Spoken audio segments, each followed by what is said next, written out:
얼마 전에 배럴당 120달러까지 넘었던 네. 이제 국제 원유 가격이 최근에 조금 안정이 됐지 않습니까? 네. 이런 걸 감안하면은 이제 우리 물가가 하반기로 또 연말로 갈수록 조금 더 진정될 가능성이 있을까요? 그러니까 전쟁을 예측하는 거는 물론 어려울 겁니다. 그리고 지금은 유가가 굉장히 높아졌다가 좀 숨을 죽인 이유가 전쟁 리스크가 조금 완화된 거 아니냐라는 기대도 있고요. 두 번째는 이런 얘기가 있는 거죠. 그러니까 이란의 핵 합의가 좀 빠르게 진행이 되면 이란산 원유의 공급이 늘어나게 되기 때문에 약간은 한숨 돌릴 수 있는 거 아니냐, 이런 기대감도 시장에서는 작용을 하고 있는 것 같아요. 그러면서 유가가 조금 안정이 되니까 시장에서는 조금은 좀 한숨 돌리는 그런 모습이긴 한데, 이제 이런 거죠. 이란 핵 합의가 어떻게 될 것이냐, 러시아 우크라이나 전쟁이 어떻게 전개될 것이냐, 이걸 예측한다는 건 굉장히 어려울 겁니다. 네. 이런 핵 합의가 잘 이루어지지 않고 전쟁이 더 장기화됐었을 때는 적어도 공급 사이드에서, 원자재 사이드에서의 물가 상승 압력은 여전히 강하게 남을 수 있습니다. 근데 이제 앞서 말씀드렸던 것처럼 저는 이제 연준의 스탠스가 되게 중요하다고 봐요. 물가를 잡는 유일한 파수꾼이지 않습니까?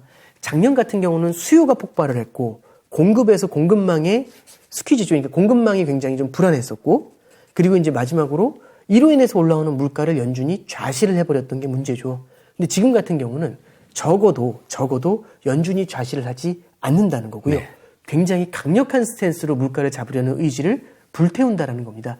이렇게 됐었을 때는 저는 지금보다는 연말로 갔었을 때 적어도 수요 사이드를 조금은 좀 눌러주면서 물가 상승 압력을 어느 정도는 제한할 수 있지 않을까, 이제 그런 기대를 합니다. 물론 이것 때문에 물가가 확 내려온다 이런 말씀들보다는 이제 고점을 찍고 내려오면서 완만하게 찍어 누르는, 연준이 현재 예상하고 있는 뭐 4.2, 4.3 요 정도까지는 낮출 수 있지 않을까, 이제 그런 기대는 해봅니다. 네.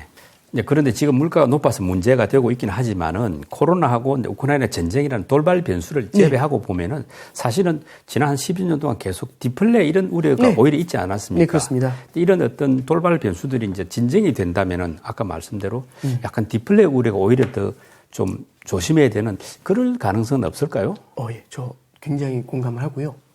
그러니까 물가가 이렇게 올랐었던 적이 사실은 금융위기 전후에도 있었어요. 08년도나 11년도나 이때도 그랬었거든요. 네. 근데 이걸 잡기 위해서 금리를 세게 올리려는 스탠스만 보여도 그냥 물가가 확 주저앉아 버렸던 거죠. 근데 지금은 그때보다 수요가 탄탄합니다. 워낙에 돈을 많이 부려놔서 수요가 탄탄한 게 있고 공급망의 꼬임이 굉장히 복잡합니다.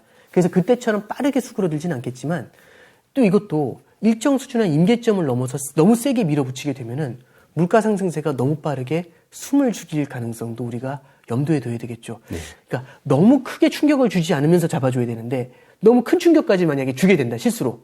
그러면은 물가 상승세가 확 뒤집어지면서 디플레이션 압력으로도 작용을 할 수가 있죠. 이렇게 됐었을 때는 오히려 되려 올해는 아니겠지만 내년 정도에는 저물가에 대한 우려도 염두에 둘 수도 있다. 네. 이런 말씀을 좀 드리고 싶습니다.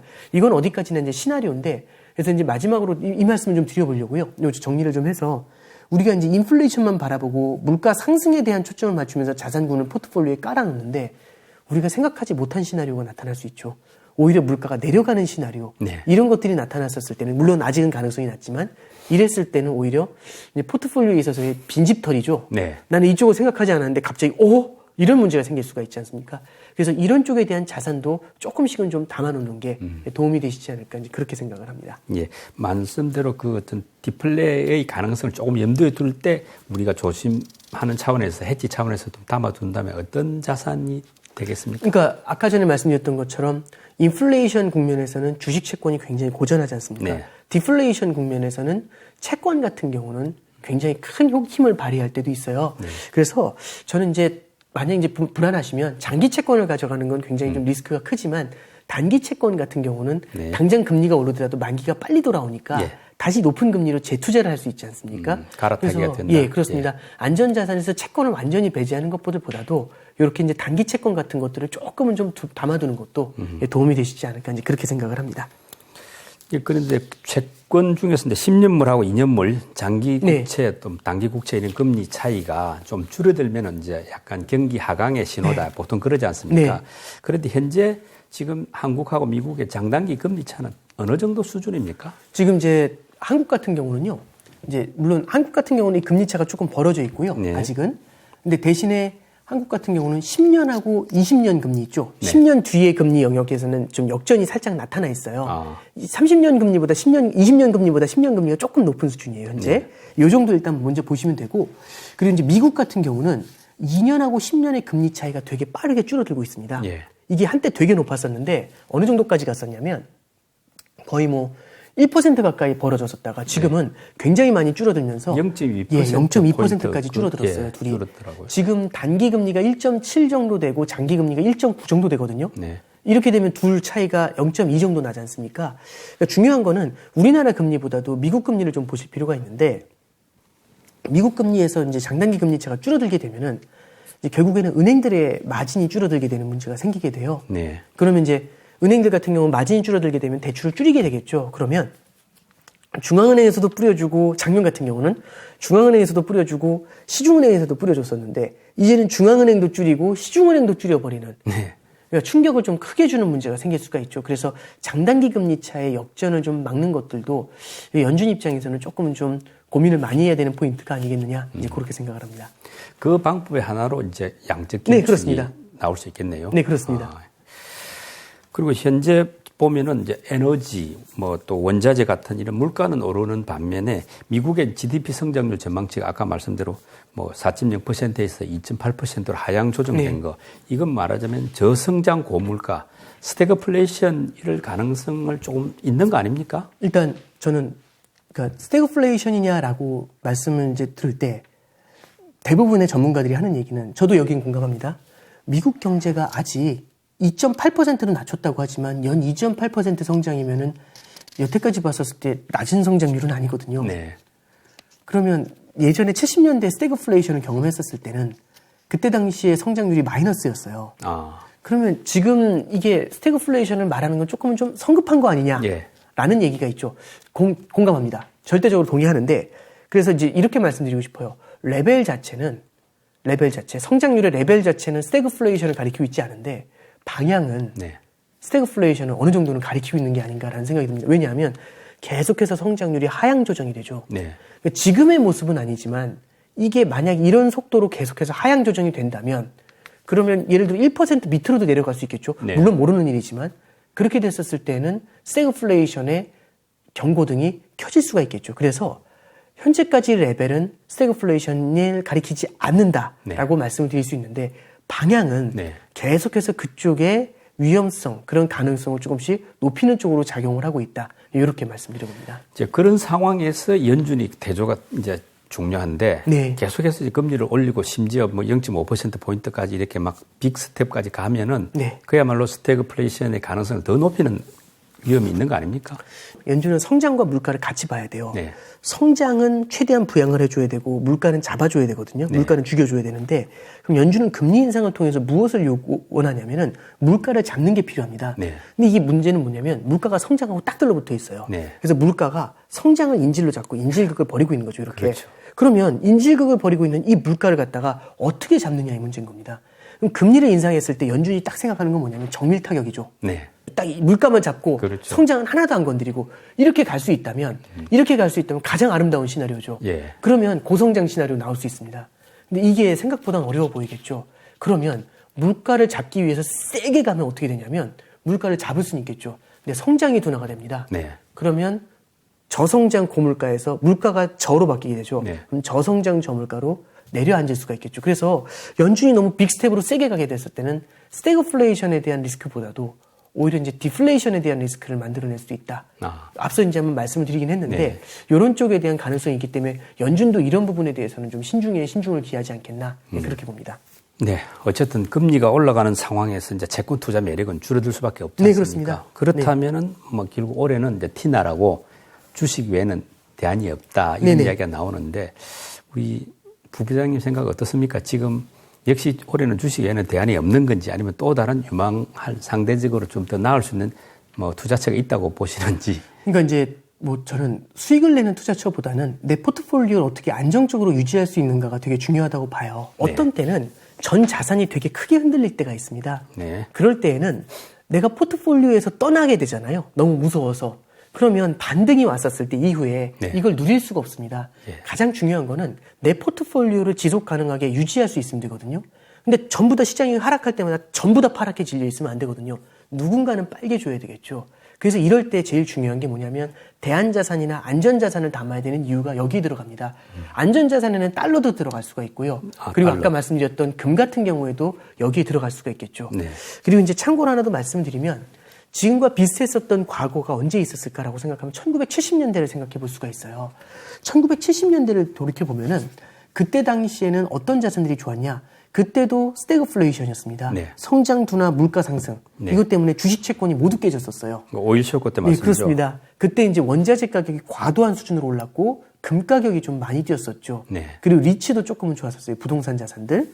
이런 자산들을 우리가 이제 한번 조금 더 중점적으로 이제 그때 당시의 상황이라면 이런 자산들도 우리가 포트폴리오에 한번 고민을 해봐야 되는 거 아니냐. 네. 이런 생각을 한번 좀 말씀드려 봅니다. 뭐 개인 투자자들은 직접 원자재보다는 이제 ETF라든지 네. 뭐 금도 그런 네. 쪽으로 생각해 볼 수 네. 있겠네요. 요즘 이제 ETF도 네. 이제 이런 EMP 같은 것들이 있어요. EMP. 예. EMP는 결국 ETF 매니지드 포트폴리오인데 네. ETF를 그냥 펀드 매니저들 전문가분들이 ETF 여러 개를 운용을 하고 있거든요. 네. 거기에는 원자재도 들어갈 수 있고 되게 자유도가 굉장히 높은 편에 속합니다. 이렇게 됐었을 때는 다양한 자산군에 분산 투자를 할 수 있는 그런 효과가 생길 수가 있겠죠. 네. 그래서 뭐 섹터 펀드처럼 특정 펀드에만 딱 가입을 하게 되면은 그 섹터에서 벗어나질 못하니까 그 섹터가 전체가 흔들리는 악재가 터졌을 땐 도망갈 곳이 없습니다. 근데 말씀드렸던 것처럼 EMP 같은 경우는 다양한 포트폴리오의 자산들을 운용할 수 있기 때문에 아무래도 이렇게 힘든 국면에서는 방어력을 제공해 줄 수가 있겠죠. 네. 지금부터는 환율, 예. 환율에 대해서 좀 살펴보겠는데요. 최근 달러, 또 유로, 엔, 뭐 위안화 이런 식으로 이제 주요 통화들 사이에 환율 상황이 어떤지가 궁금한데 약간 특징적인 모습이 좀 있습니까? 네, 일단 첫 번째는요. 달러가 굉장히 강한 모습입니다. 그러니까 달러 인덱스 기준으로 100까지 올라갔거든요. 네. 100 거의 가까이 올라갔고요. 뭐 99, 98 예, 그렇습니다. 후반, 네. 그 정도죠. 그러니까 달러 인덱스가 그 정도 된다는 얘기는 달러 인덱스의 가장 큰 역할을 하는 게 유로입니다. 유로가 약세를 보이고 있어요. 러시아 우크라이나 전쟁의 영향 때문에 유로존의 성장에 대한 우려가 굉장히 커지고 있다. 네. 그래서 달러는 강세, 유로는 약세다라는 말씀을 첫 번째 드릴 수 있고요. 그리고 이제 세 번째로 말씀드릴 수 있는 건 엔화가 굉장히 약한 모습을 보이고 있습니다. 예. 일본의 인플레이션이 아무래도 상대적으로 늦게 올라오다 보니까 일본은 여전히 양적 완화를 세게 가져가고 있어요. 아직까지 끝내는 여지를 보이지 않고 있습니다. 네. 그러면 다른 나라는 긴축으로 전환하는데 혼자 돈을 풀잖아요. 예. 그럼 엔화의 공급이 계속 늘어나게 되니까 엔화의 상대 가치가 낮아질 수 있겠죠. 그래서 일본 엔화 같은 경우는 지금 6년 만에 최저치까지 떨어졌습니다. 예, 환율로 따지면 오른 건데 지금 118엔까지 올라가 있거든요. 예. 그래서 지금은 엔화가 약세를 보이고 있는 상황이고요.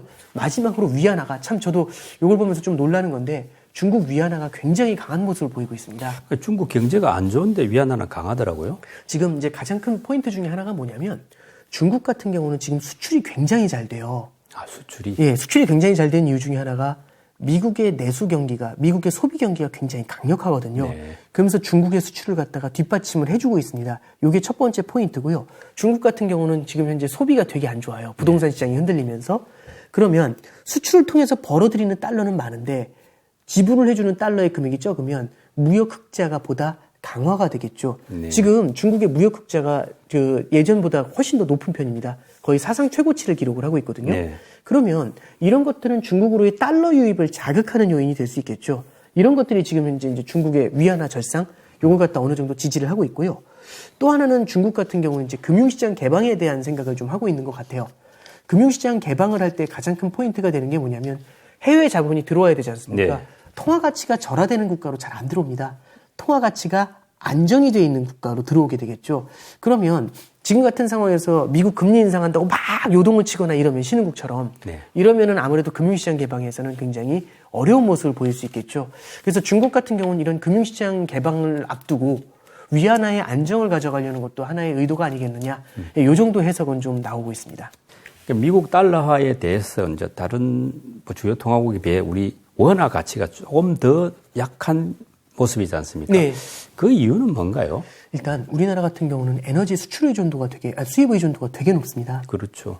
이제 에너지 가격이 많이 오른다는 거는 우리나라의 좋은 얘기는 아니거든요. 참고로 국제 유가가 굉장히 높았었던 2008년 같은 경우나 네. 2011년도에 우리나라 원달러 환율이 높은 수준을 유지했었어요. 그리고 이제 우리나라도 지금 이제 무역 적자를 기록하는 상황까지 이제 왔거든요. 예. 수출은 조금씩 줄어드는데 수입 금액이 굉장히 커지는 거지 않습니까? 수입의 양은 비슷하더라도 유가 자체가 올랐기 때문에 네. 그래서 무역 적자가 나타나게 되면은 이런 겁니다. 계속해서 흑자를 내던 나라가 갑자기 적자를 기록해요. 예. 그래서 이 무역 적자에 대한 리스크, 이게 이제 첫 번째로 보고요. 그리고 이제 두 번째는 우리나라 같은 경우는 다른 나라 통화에 신경을 좀 쓰는 편이에요. 앞서 말씀드렸던 것처럼 엔화가 약세를 보이고 있잖아요. 네. 엔화 약세하고도 그리고 대부분의 신흥국 통화가 약세를 보이고 있는데 이런 것하고도 결을 좀 맞춰가는 모습들 이 두 가지가 좀 작용을 하고 있지 않은가 그렇게 생각합니다. 근데 이제 우리 국내 금리를 이제 미국보다 먼저 인상을 했고 아까 말씀대로 올해도 추가 금리 인상이 좀 예상이 되고 있지 않습니까? 네. 이렇게 되면은 이제 차츰차츰 원화가 강세로 좀 돌아설 수도 있을까요? 일단 첫 번째는 만약에 달러는 안전자산입니다. 네. 만약에 전쟁에 대한 리스크가 좀 본격적으로 불거져서 안전자산 선호가 세게 나타나게 되면은 현재까지의 달러 상황이 아니라 안전자산 선호로서의 달러에 대한 시그널이 붙게 되면서 환율이 더 뛰어 올라갈 수 있죠. 네. 이 가능성을 배제하고 이제 생각을 좀 해보게 되면은 현재 미국의 금리 인상에 대해서는 시장이 어느 정도는 원달러 환율도 어느 정도는 좀 반영을 하고 있는 것 같아요.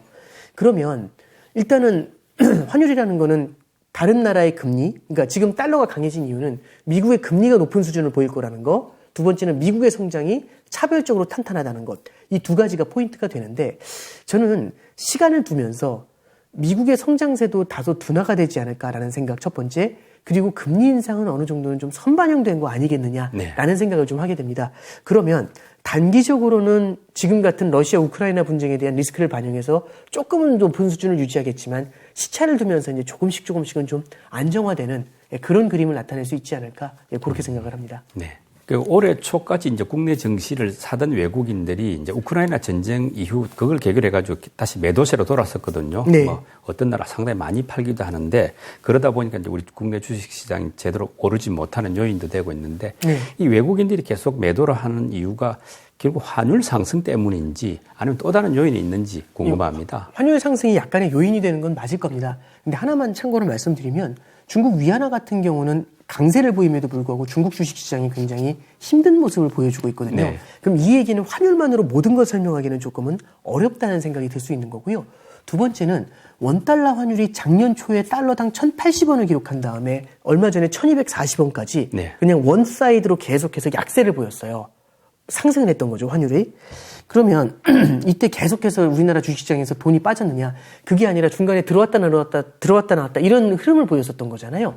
그럼 이걸로만 딱 봤었을 때는 환율만 작용하는 게 아니라 무언가 다른 요인들이 같이 작용을 한다라고 볼 수 있을 것 같고요.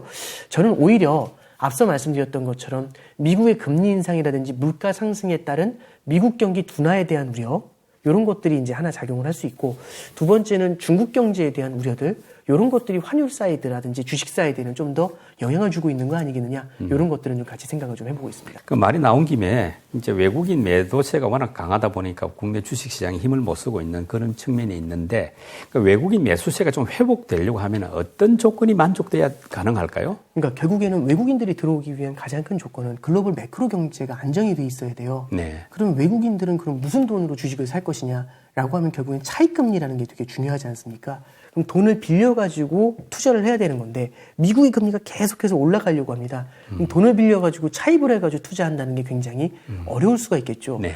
금리가 어느 정도 올라간다는 것도 중요하지만 그 뒤에 앞으로는 어디 정도까지 끝날 것인가도 되게 중요한데 여기에 대해서는 아직까지 불확실성이 되게 크게 남아 있습니다. 그러니까 몇 프로까지 올릴까 아직 모르죠. 네. 이런 것들이 굉장히 큰 불안 요인이 됩니다. 그래서 첫 번째는 차익금리 사이드에서 차익금리 측면에서 봤었을 때 금리 인상에 대한 불확실성이 어느 정도는 해소가 되는 게 첫 번째 포인트가 되고요.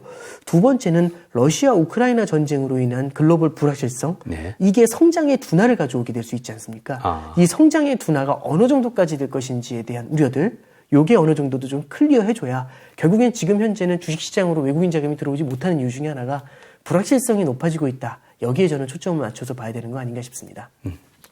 오건영 부부장님과 함께 3월 FOMC 금리 인상의 의미와 또 연준의 향후 행보, 그리고 글로벌 경제 현재 상황과 미래 전망 등에 대해서 폭넓게 대화를 나눠봤습니다.